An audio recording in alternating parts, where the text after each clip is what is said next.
let me call upon stage Bharat.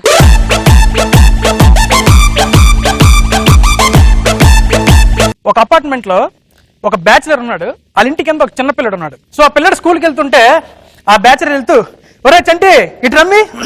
Hate uncle, ఇప్పుడు నేను బ్యాచిలర్ని కదా, ఇప్పుడు ఒక అమ్మాయిని తెచ్చాను అనుకో, నువ్వేటనుకుంటావు? మీ ఫ్రెండ్ అనుకుంటాను అంకుల్. ఒకళ్ళిద్దరు అమ్మాయిని తీసుకొస్తే మీ ఫ్రెండ్ మీ లవర్ అనుకుంటాను అంకుల్. ఒకవేళ ముగ్గురు అమ్మాయిని తీసుకొస్తే నీకంటే పెద్ద లఫుడు బేకర్ గా ఎవడని ఉంటాడా అనుకుంటాను అంకుల్. ఇద్దరు అబ్బాయిలు ఉన్నారు. వాళ్ళ అమ్మాయికి ఏమో ప్రపోజ్ చేసాడు. ఆ ఫ్రెండ్కి వెళ్ళి చెప్తున్నాడు, ఓ బావా తెలుసా స్వాతి ప్రపోజ్ చేశాను. అవునా? ఏటన్నదిరా? ఏటంటది? ఐ లవ్ యూ టూ అన్నది బావా. మరి తర్వాత ఏటైందిరా? ఏటవుతుంది? మా ఇంటికి తీసుకొని వెళ్ళాను. మరి తర్వాత ఏటైందిరా? ఇంట్లోకి వెళ్ళామా, తలుపేసానా, తలుపు గెడపెట్టాను. ఆ తర్వాత ఏటైందో చెప్పు బావా. తర్వాత ఏటైందంటే నాకు తెలియదురా. అదేంటి కరెక్ట్ టైం మన వాటిని కూడా వచ్చే వరా లేక లేక లేక తెల్లారిపోయిందని లేపుస్తాడు. ఒక వైఫ్ అండ్ హస్బెండ్ రీసెంట్ గా మ్యారేజ్ అయింది. వాళ్ళకి హస్బెండ్ ఏమో ఆఫీస్ నుంచి వచ్చాడు, పక్కన పని మనిషి పని చేసుకుంటుంది. సో వంటగదిలో ఉందన్నమాట వైఫ్. మనోడు వచ్చాడు, ఇలా పట్టుకొని హాయ్ డార్లింగ్. అప్పుడే వచ్చారు ఆఫీస్ నుంచి, నాకు తెలుసు మీరు బేగ వచ్చేస్తారని. అది కాదు డార్లింగ్, ఒక్క ముద్దివ్వా ప్లీజ్. ఏమండి ఎన్నిసార్లు చెప్పాను మీకు, నేను పనిలో ఉన్నప్పుడు నేను డిస్టర్బ్ చేయొద్దని. అనగానే పని మనిషి లెగుస్తుంది. అది అలా గట్టి పెట్టండి అమ్మగారు. నేను చెప్పి చెప్పి విసిగిపోయాను అమ్మగారు అనగానే అలా ఆవిడ, అంటే మీరు దాంతో కూడా అది కాదే భాగ్యం, తప్పుగా అనుకోకే. ఇప్పుడు ఫ్యూచర్ ఫిలిం లో డైరెక్టర్ అవ్వాలంటే షార్ట్ ఫిలిం డైరెక్షన్ చెయ్యాలి కదే. అనగానే వైఫ్ బెడ్రూమ్ నుంచి ఎవడ వెళ్తాడు, ఎవడాడు ఎవడాడు ఎవడాడు? షార్ట్ ఫిలిం డైరెక్టర్ అండి, షార్ట్ ఫిలిం డైరెక్టర్ అండి.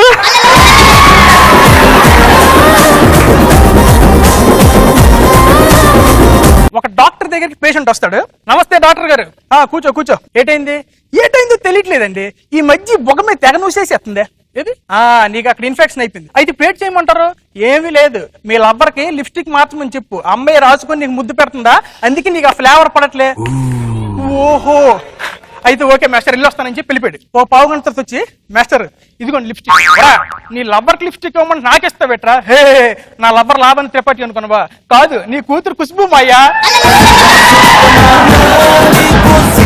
శ్రీముఖి గారేమో రవి అన్నకి కాల్ చేస్తారు. హలో, రవి ఏం చేస్తున్నా? ఎవరికి చెప్పకు ఏగలు తోలుతున్నాను, ఎవరికి చెప్పకు ఏగలు తోలుతున్నాను.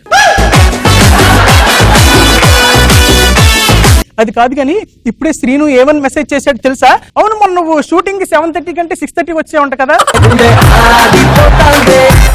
అవునరా, ఇంట్లో కొంచెం పనులు లేవన్నమాట, అందుకే అరే త్వరగా వచ్చాను. అది సర్లే కానీ శ్రీను ఏమని మెసేజ్ చేశాడు తెలుసా?